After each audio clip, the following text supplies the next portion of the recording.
오늘 신명기 19장의 내용을 보면 한 세 가지 정도가 이렇게 나옵니다. 이 1절에서 10절까지 보면 도피성 제도가 나오죠. 13절까지 이렇게 나오네요.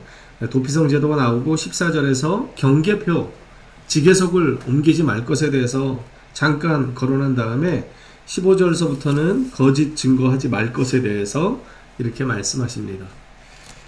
오늘 본문에 보면 이 1절에서 13절까지 보면 하나님께서 우리 지난주에도 나누었던 것처럼 너의 하나님께서라는 말씀이 계속해서 반복적으로 오늘도 등장합니다. 특별히 모세를 통해서 왜 이렇게 너의 하나님이라고 하는 이 문장을 계속해서 사용하냐면 이스라엘이 어떠한 민족이 되었는가, 이스라엘이 지금 어떠한 정체성을 가져가야 하는가에 대해서 계속해서 반복적으로 강조하고 있다는 것입니다. 오늘 1절 보십시오. 내 하나님 여호와께서 이 여러 민족을 멸절하시고 내 하나님 여호와께서 그 땅을 내게 주심으로. 그러니까 이스라엘의 진짜 왕이 누구인가? 바로 하나님이 되셨고 그 하나님께서 여러 민족을 이제 멸절하실 것이고 그리고 너희들에게 그 땅을 주실 것이기 때문에 너희들은 누구의 말을 들어야 하는가? 바로 하나님의 백성이 되었고 하나님의 백성이 되었기 때문에 하나님의 말씀을 들어야 한다는 것을 지금 당위적으로 여러 번에 거쳐서 설명하고 있습니다. 2절에도 보십시오. 내 하나님 여호와께서 너에게 기업으로 주신 땅 가운데에서 새 성읍을 위하여 너를 위하여 구별하고. 여기 보면 계속해서 반복적으로 이야기하죠. 너의 하나님께서 누구를 위해서 한다는 거예요. 그런데 여기 2절 끝절에 보면 이렇게 기록하고 있습니다. 새 성읍을 너를 위하여 구별하라고 이야기하는 거예요. 너희들을 위하여. 하나님을 위한 것이 아니라 너희들을 위한 것이라는 것입니다. 그러면서 3절에 보면 내 하나님 여호와께서 너에게 기업으로 주시는 땅 전체를 세 구역으로 나누어 가지고 길을 닫고 모든 살인자를 그 성읍으로 도피하게 하라는 거예요. 좀 말씀이 이상하죠. 살인자는 어떠한 자입니까? 말 그대로 하나님께서 주신 생명을 해한 자입니다. 이 살인자를 위한 지금 법을 하나님께서 명령하시는데 누구를 위한 것이라고 그랬어요? 하나님을 위한 것이 아니라 여기 2절에 보면 너를 위해서 살인자를 살려두는 이 법을 따르라고 말씀하시는 것입니다.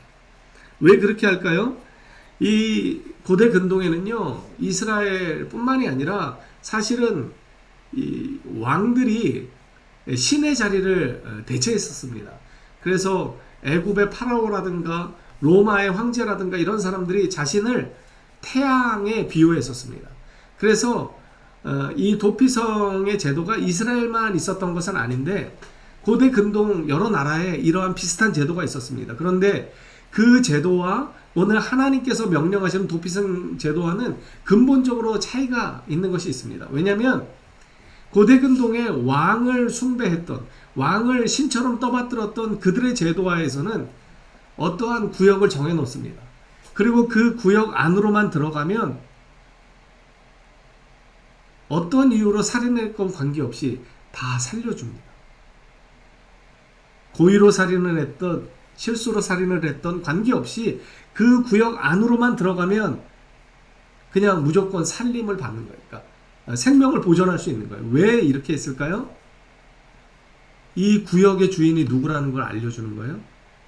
왕이 이 구역의 주인이고 왕의 능력으로 그 어떠한 죄인이든지 용서한다는 거예요. 그러한 의미로 고대 근동에서는 그러한 식의 그 경계를 짓는 땅들이 있었습니다. 그런데 오늘 본문에 나오는 이 도피성 제도는 분명히 다릅니다. 자, 4절 한번 읽어볼까요? 시작. 살인자가 그리로 도피하여 살만한 경우는 이러하니 곧 누구든지 본래 원한이 없이 부지 중에 그의 이웃을 죽인 일. 여기 보면요, 이 도피성으로 도망간 자 중에 다 산다는 게 아니에요. 아까 조금 전에 제가 말씀드렸잖아요. 고대 근동에서 왕을 떠받들었던, 왕을 우상화했던 그들에게는 이러한 경계선을 정해놓고 어떠한 죄인이든지 관계없이 용서합니다. 왜요? 이건 누구를 위한 거예요? 백성을 위한 것이 아니라 왕의 명예를 높이고자 하는데 목적이 있었기 때문에 왕이 그만큼 너희들을 다 용서한다. 이것에 포커스를 맞춘 것입니다. 그런데 하나님께서 지정하신 이 도피성 제도는요, 무분별한 살인자들을 다 살려두고자 하시는 것이 아니라 바로 여기에 포인트가 있습니다. 4절에 우리가 읽었던 것처럼 도피하여 살만한 경우가 따로 있다는 거예요. 다 살려두시겠다는 게 아닙니다. 도피성으로 도망간다고 해서 모두 다 살게 되는 것이 아니라 이러한 경우만 살 수 있다는 거예요. 이것이 의도하는 바는 이것입니다.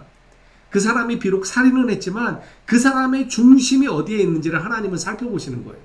5절 한번 볼까요? 가령 사람이 그 이웃과 함께 벌목하려고 이제 나무를 베려고 와서 도끼질을 하다가 보면 이 도끼에서 이게 낡아가지고 빠지거나 이러한 불의의 사고가 있지 않습니까? 그래서 전혀 여기 보면 이래요. 손에 도끼를 들고 벌목하려고 찍을 때 도끼가 자루에서 빠져가지고 그의 이웃을 맞춰서 그를 죽게 함과 같이 이러한 사람은 그 성읍 중 하나로 도피하여 생명을 보존하라는 거예요. 그러니까 전혀 악한 의도가 없는 거예요. 상대방을 해하려고 했던 마음의 그 어떤 작은 악한 동기가 전혀 없이 그저 실수로 우연한 기회에 생명을 해하게 된 이 경우에는 살 수 있다는 것입니다. 그 6절에 보면 이렇게 기록하고 있어요. 그 사람이 그에게 본래 원한이 없고 죽이기에 합당하지 아니하나 두렵건대 이 사람은 고의로 한 것이 전혀 아닙니다. 그냥 오로지 실수예요. 그럼에도 불구하고 그 피를 보복하는 자의 마음이 복수심에 불타서 살인한 자를 뒤쫓는데 그 가는 길이 멀면 그를 따라잡아 죽일까노라. 말하자면 이런 거죠. 당시에 고엘이라고 하는 제도가 있었습니다. 이게 이제 룻기에 나오잖아요. 누군가의 그 빚이 지면 그 가장 가까운 친척이 그 빚을 갚아주는 제도가 있었습니다. 그리고 이것이 보복에도 마찬가지예요. 누군가에게 생명을 해하는 억울한 일을 당하면 가장 가까운 친척 중에 누군가가 그 원수를 갚아주는 것이 당연한 것이에요. 그러니까 비록 이 살인자는 지금 실수했지만 전혀 해하고자 하는 동기가 없이 사람의 생명을 잃게 했지만 그것을 당하는 피해자의 가족 입장에서는 어떨까요? 그건 관계없을 수도 있는 거죠. 내 형제가 어찌됐건 그 사람에 의해서 죽음을 맞았습니다. 그러면 성격이 급하거나 거친 사람들은 그런 거 관계하지 않는 사람도 있지 않을까요? 사리를 분별할 수 있는 그러한 이성적인 사람들 같은 경우에는 여차적 사정을 들어보고 이해를 할 수도 있지만 그걸 듣고도 전혀 이해하지 않으려고 하는 사람들도 있을 수 있단 말이죠. 그런 경우에는 이 보복자의 마음이 불타가지고 그저 내 가족이 생명을 빼앗긴 것에 포커스를 맞춰서 그 살인자를 죽이고자 작정한다면 방법이 없는 거예요. 그래서 하나님께서는 세 구역으로 나누라고 하셨습니다. 그래서 말하자면 우리 여기 능동으로 치자면 능동에 세 구역을 나누는 거예요. 능동이 그렇게 크진 않지만 어찌됐건 보복자가 내 바로 뒤에서 따라오는 거예요. 그런데 여기에 도피성이 한 군데밖에 없어요. 근데 거기가 멀어요. 그러면 다행히 이 부지불식간에 살인을 저지른 자가 체력이 좋고 주력이 빠르면 도망가서 거기까지 갈 수 있지만 이 사람이 늙은 사람이거나 아니면 몸이 불편한 사람이거나 이러면 거기까지 가지 못하겠죠. 그러면 보복을 당할 거 아니에요? 그럴까봐 하나님께서는 세 구역으로 나눠서 누구든지 가깝게 피할 수 있도록. 그래서 뭐라고 말씀하십니까?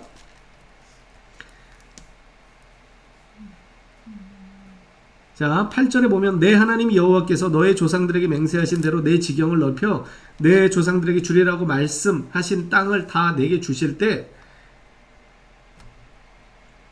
여기 10절에 보십시오. 내 하나님 여호와께서 너에게 기업으로 주시는 땅에서 무죄한 피를 흘리지 말라는 거예요.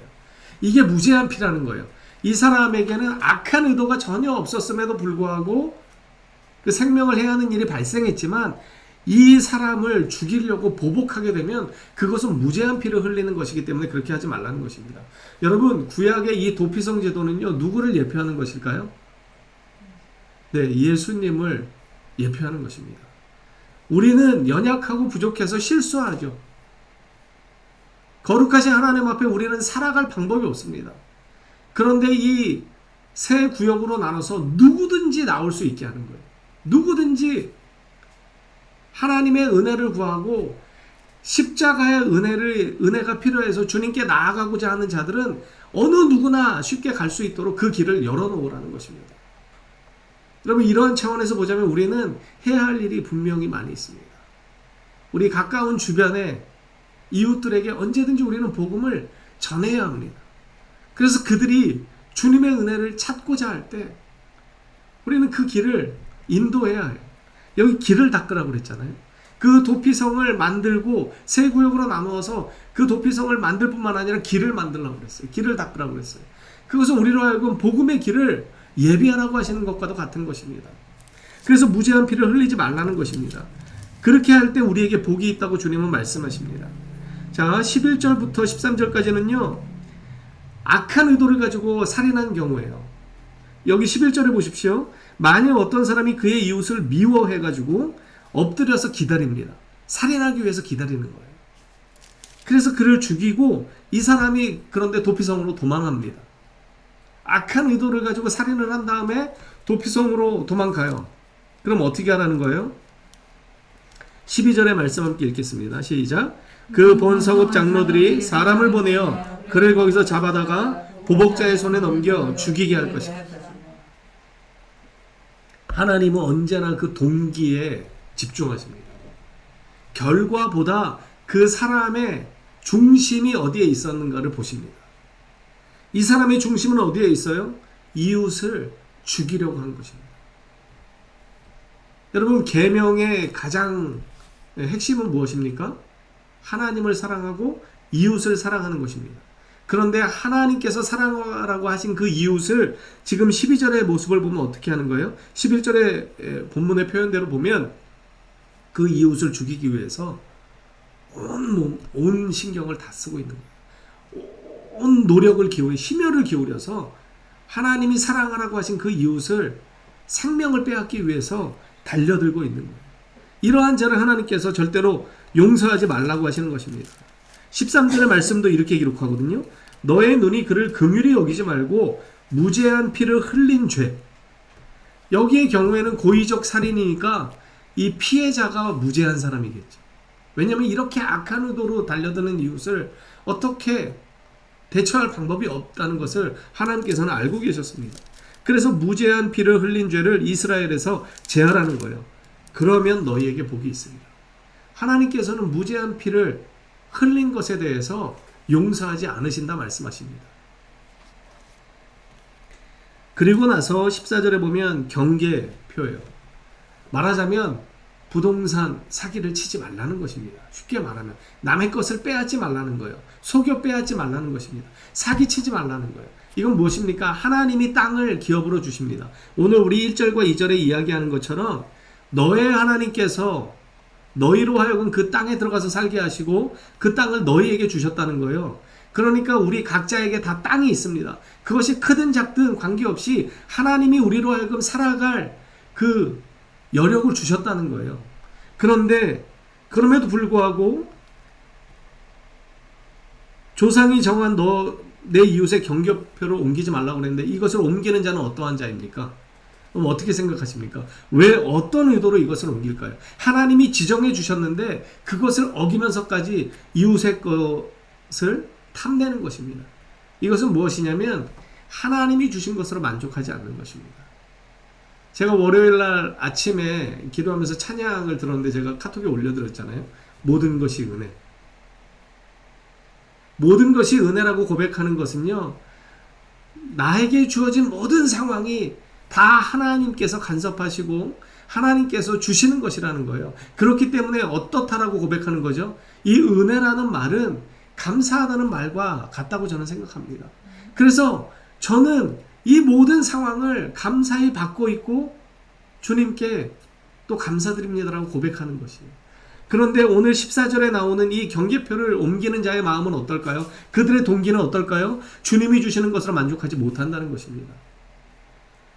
빌립보서 4장 13절에 내게 능력 주시는 자 안에서 내가 모든 것을 할 수 있다고 고백한 이 바울의 고백 이면에는 무엇이 있냐면요, 가난에 처할 줄도 알고 비천에 아주 비참한 곳에 처할 줄도 안다는 거예요. 관계없다는 거예요. 내게 예수만 있으면, 내가 예수의 생명 안에만 있으면 사람들이 나를 아주 비천한 취급을 해도 나는 관계없고, 내가 아무리 없어서 하루하루 사는 것이 참 고통스러울지라도 관계없다는 거예요.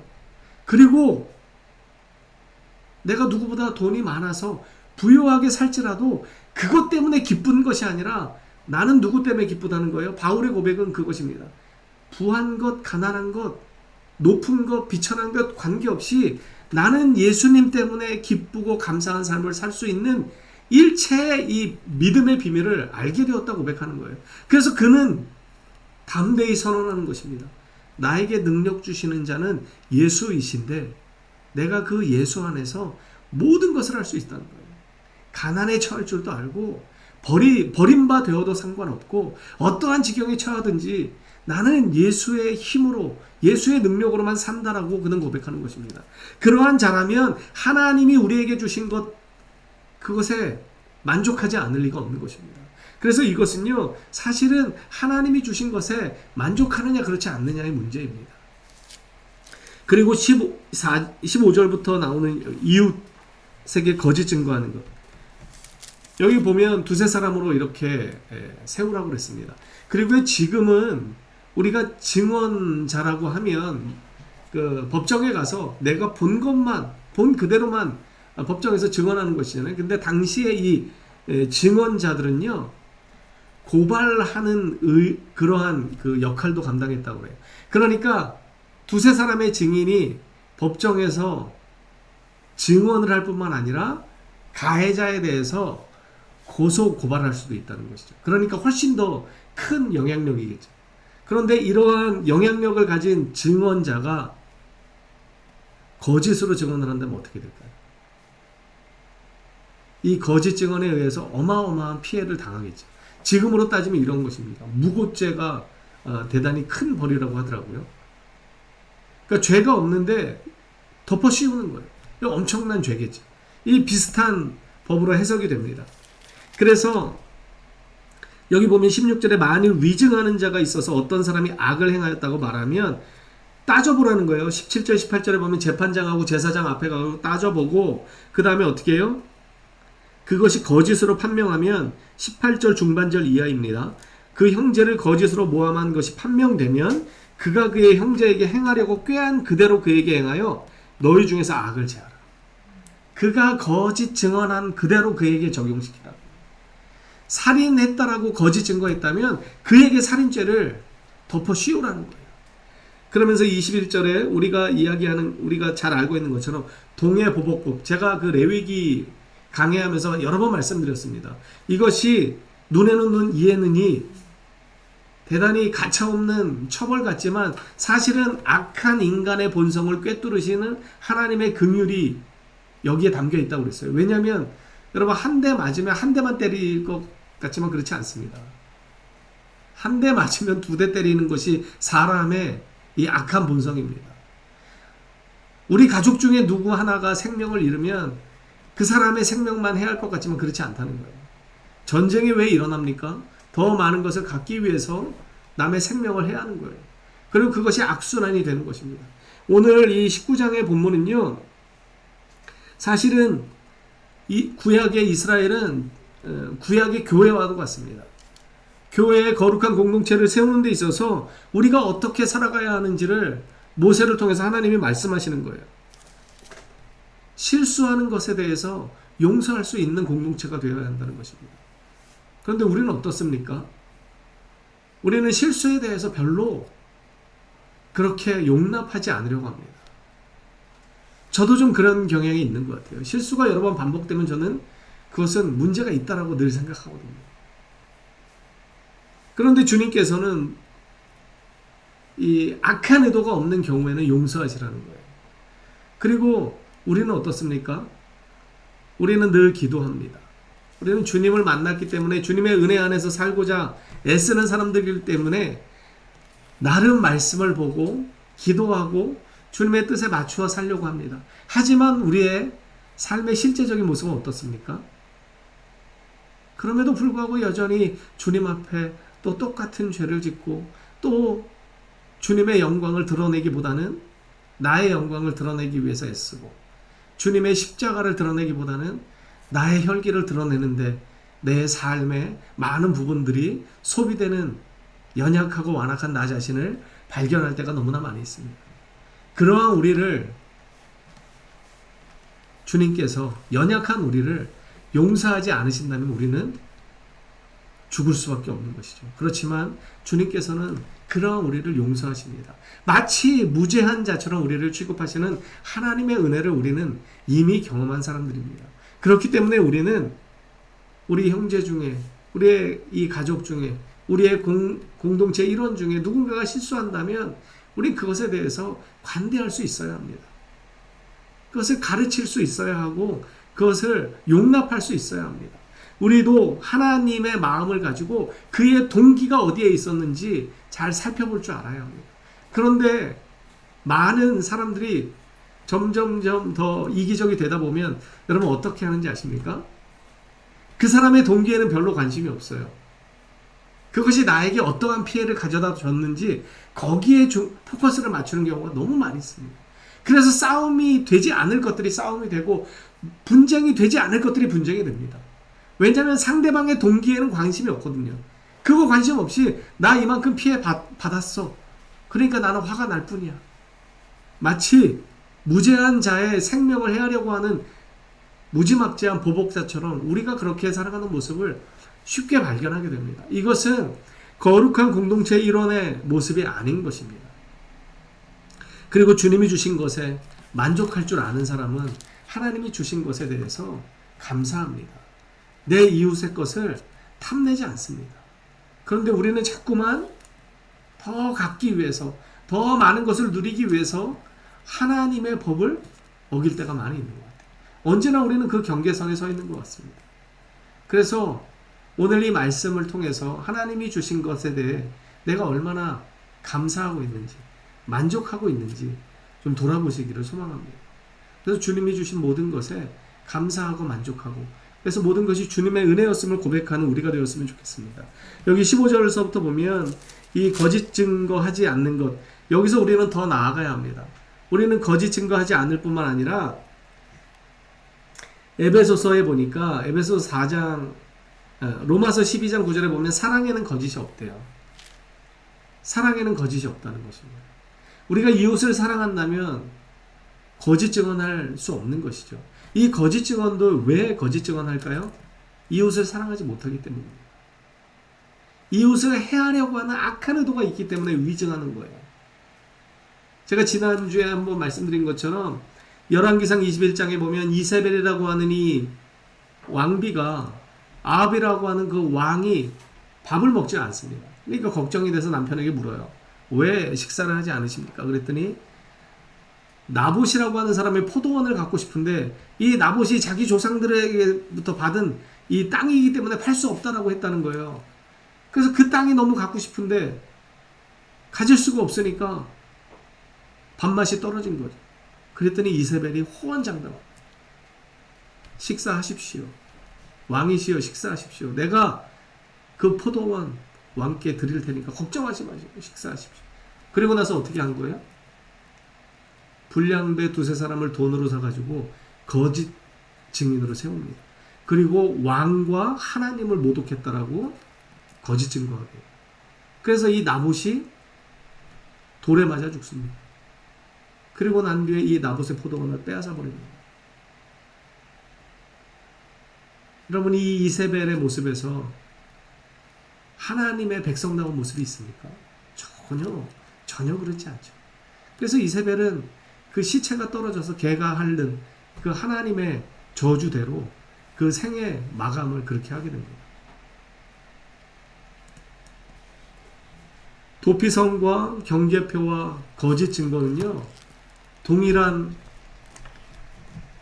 하나님의 공동체를 이루어가는데 어떠한 모습으로 살아가야 하는지를 우리에게 말씀합니다. 무죄한 피를 흘리지 않는 것은 대단히 소극적인 부분이고요. 더 적극적으로 나아가면 우리는 사랑하는 데까지 나아가야 합니다. 이웃을 사랑한다면 거짓 증거하는 것이 아니라 선한 말을 해야 하는 것이죠. 늘 선한 것을 도모해야 합니다.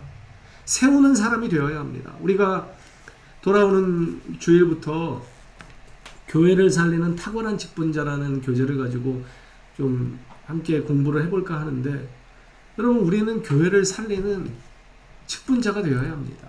그리고 우리의 이웃을 살리는 그러한 이웃이 되어야 합니다. 우리의 입술 때문에, 우리의 행동 때문에 우리의 이웃이 상처를 받고 우리의 이웃들이 주님께로 나오는 길이 막힌다면 그것은 하나님이 원하시는 모습이 아닙니다. 우리는 길을 닦아야 합니다. 주님께로 나오는 그 길을 닦기 위해서 우리는 더 많이 애쓰고 힘쓰고, 특별히 하나님께서 우리에게 주신 이웃들을 사랑해야 합니다. 그러기 위해서 무엇이 필요합니까? 나를 무죄한 자로 취급하시는 하나님의 사랑을 다시금 힘입어야 합니다. 그리고 주님이 주신 모든 것, 그 모든 것에 대해서 감사할 수 있는 믿음이 회복되어야 합니다. 그리고 주님께서 우리를 끝까지 사랑하시는 것처럼 우리 또한 이웃을 끝까지 사랑할 수 있는 그 마음이 있어야 합니다. 그래야 거짓 증거하는 그러한 자리가 아니라 우리의 말로 사랑을 전하는 그러한 은혜가 넘치는 삶을 살아가게 될 것입니다. 우리 요한일서 3장만 좀 찾아보고 말씀을 마무리할까 합니다. 제 성경으로 신약 391페이지 정도에 나와 있는데요. 요한일서 3장 15절입니다. 제 성경으로 신약 391페이지 정도에 나와 있습니다. 우리 14절부터 한번 읽어볼까요? 14절 함께 읽겠습니다. 시작. 우리는 형제를 사랑함으로 사망에서 옮겨 생명으로 들어간 줄을 알거니와 사랑하지 아니하는 자는 사망에 머물러 있느니라.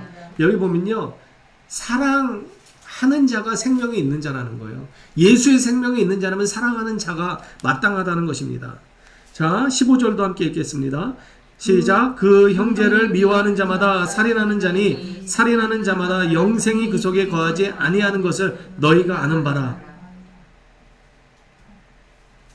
여러분, 우리가 예수를 믿는다고 하는 것, 우리 안에 예수가 계시다는 것, 우리 안에 성령의 은혜가 임했다고 하는 것을 우리의 이웃들에게 어떻게 나타낼 수 있습니까? 우리의 선한 행실을 통해서, 우리의 선한 사랑의 행위를 통해서입니다. 여러분, 우리에게는 이 막중한 책임감이 있음을 잊지 마십시오. 그래서 구약의 도피성 제도를 통해서 억울한 죽음이 없이 하라고 말씀하신 것처럼 사탄과 이 마귀의 권세에 매여서 살아가는 이 죽어가는 우리의 이웃들이 내가 닦은 길을 통해서, 내가 소개하는 예수의 길을 통해서, 십자가의 길을 통해서 주님께 피하는 은혜가 있을 수 있도록 여러분, 이웃을 사랑하십시오. 그렇게 살아갈 때 주님께서 우리에게 놀라운 칭찬으로 함께 하실 것입니다. 그것이 하나님이 우리를 무죄한 자로 취급하시는 이유일 것입니다. 우리가 그렇게 주님 앞에 무죄한 자로 용서함을 받았던 것처럼 우리 또한 우리의 이웃을 무죄한 자로 여기고 그 이웃들을 주님께로 피할 수 있도록 소개하고 사랑하는 은혜가 있기를 간절히 소망합니다.